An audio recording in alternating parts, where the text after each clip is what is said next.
Alfred Mata, bonsoir. Merci beaucoup d'être avec nous ce soir. EDT a remporté avec Inouï les 3 dernières années. Pourquoi est-ce que les rameurs de Shell partent favoris cette fois-ci? Est-ce que c'est parce que l'équipe a remporté la course Molokai cette année? Tout d'abord, bonsoir et merci Natacha de m'avoir invité. Et je pense qu'il est très important donc, de féliciter encore une fois Shell qui a donc récupéré donc, la première place sur Molokai. Est-ce que c'est pour ça qu'ils partent favoris? Il faut dire que Shell donc, a quand même gagné depuis le Heiva de cette année, le Fatih Mori et toutes les courses, les grandes courses donc, de cette année, ils ont tous remporté avec une distance assez importante et je pense que c'est pour ça. Ils ont leur chance. 128 équipages sont inscrits dans les 3 catégories hommes, femmes et juniors. Est-ce que les équipages étrangers sont comme d'habitude au rendez-vous pour donner sa dimension internationale à Havik Inouï? Il faut dire que nous avons un peu plus, de plus en plus, chaque année, on a de plus en plus donc, de participants donc, des équipages étrangers, voire également donc, nos athlètes, à nous, nos rameurs donc, de la Polynésie, et surtout au niveau donc, des femmes, quand il y a vraiment à remercier donc, nos équipages, surtout nos responsables donc, de clubs et tout, qui font un très gros travail. Je le disais, EDT a remporté les 3 dernières courses avec Inouï, Shell par favori. Est-ce qu'il peut toujours y avoir des surprises? L'an dernier, les rameurs d'Air Tahiti étaient arrivés en tête de la première étape. C'est toujours possible d'être étonné avec Inouï.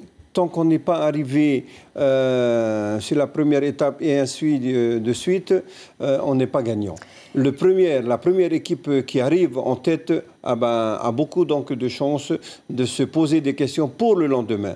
Il y a toujours des surprises, ça c'est sûr, et il y en aura toujours chaque année.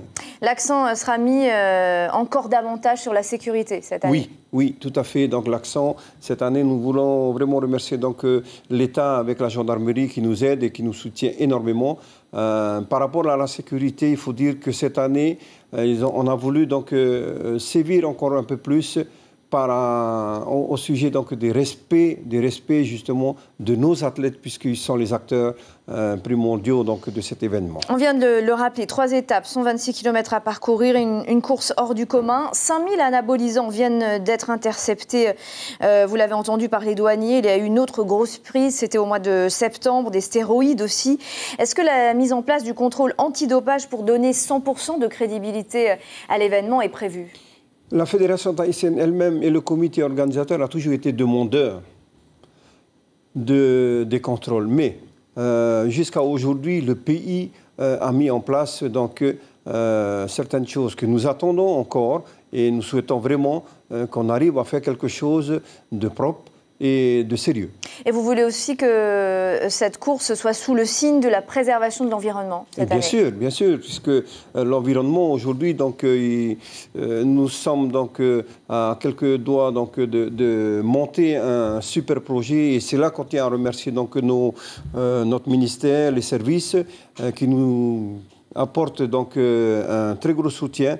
Cette année, à travers donc, des jeux qui sont mis en place, les clubs donc, qui nous ramènent des sacs poubelles triés, précisons-le, donc triés, donc les sacs vont être pesés et ils vont gagner donc, des super lots. Quand il y a à remercier bien sûr nos partenaires. C'est une première. Il y a également donc, des bateaux qui sont mis en place pour récupérer tout ce qui est canettes vides et les bouteilles vides donc, qui seront vers l'arrière de l'armada de Havik Inouï. Ça va motiver les équipes. Merci beaucoup d'avoir accepté notre invitation, Alfred Mata. Je rappelle que nous serons en direct, en télé, en radio et vous pourrez suivre aussi la course sur Facebook Live, bien sûr.